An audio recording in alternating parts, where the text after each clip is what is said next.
अस्सलाम वालेकुम। अब हम सॉल्व करने लगे हैं प्रॉब्लम 4.7 को। Show that the energy of an ideal dipole P is an electric field E P in an electric field E is given as. ठीक है, जो एक डाइपोल है, ठीक है, फॉर एन आइडियल डाइपोल की बात हो रही है। ठीक है, उसके लिए जो इलेक्ट्रिक फील्ड है वो हमारे पास in the form of energy ये है U is equal to minus P dot E.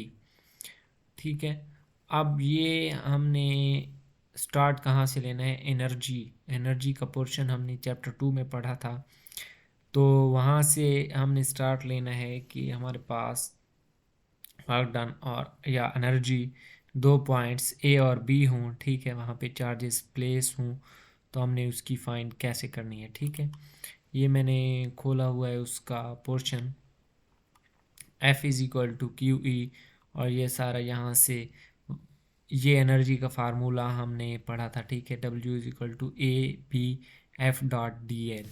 ठीक है, अब यहाँ से F is equal to Q E हमारे पास होता है, तो ये हमारे पास क्या आ जाएगा? Minus Q into E dot D L. ठीक है, ये हमारे पास आ गया। अब हमने ये कहाँ से कहाँ तक लिया है? पॉइंट ए से पॉइंट बी तक। ये देखें, ये पॉइंट ए है और ये पॉइंट बी है। ठीक है, दो चार्जेस पड़े हुए हैं यहाँ पे।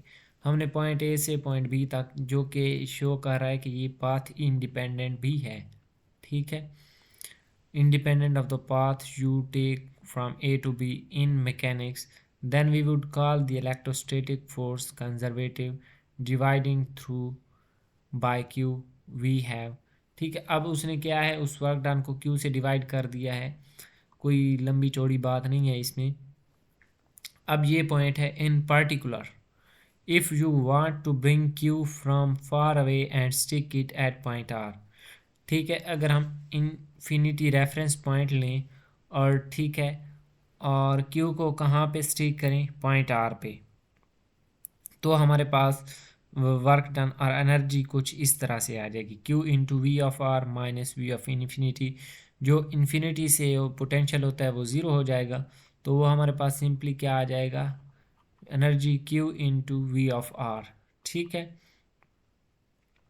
in this sense potential is potential energy, the work it takes to create the system per unit charge, just as field is the force per unit charge। तो ये हमारे पास किस चीज़ के? एनर्जी के इक्वल आ गया, ये यही चीज़ बता रहा है। ठीक है, सिंपली मैंने यहाँ पे वही वर्क किया हुआ है, वहाँ से W is equal to Q into V of R. अब हमने क्या करना है फिज़िकल डाइपोल के लिए? ठीक है, अब फिज़िकल डाइपोल, हमारे पास डाइपोल होता क्या है? डाइपोल हमारे पास एक एटम होता है, उसमें इलेक्ट्रिक फील्ड अप्लाई करने की वजह से उसके चार्जेस क्या है? सेपरेट हो जाते हैं, प्लस और क्यू। तो जो माइनस क्यू है, ठीक है, जब हमने उस पर कोई इलेक्ट्रिक फील्ड अप्लाई किया है, माइनस क्यू और का डाइपोल के साथ डिस्टेंस क्या है? आर है, और प्लस क्यू का आर प्लस डी है।